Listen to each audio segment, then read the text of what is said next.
Number 13, the number line shows the distance between 0 and 1. 0 and 1. Which point is 1/6 of the distance from 0 to 1? Well, my denominator, 1/6. Let's just double check that there are 6 spaces on our number line. 1, 2, 3, 4, 5, 6. Okay, good. And I'm looking for 1/6. So that means I'm only going to go 1 space. 1. That would be 1/6. So letter F would be is the correct answer.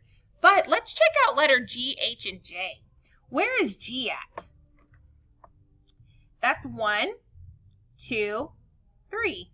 So letter G is 3/6. Letter H, 3/6 would be 4/6. Letter J would be 5/6. Okay?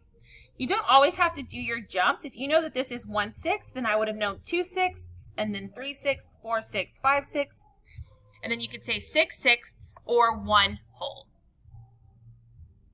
But letter F is the correct answer. That is where 1/6 is on the number line.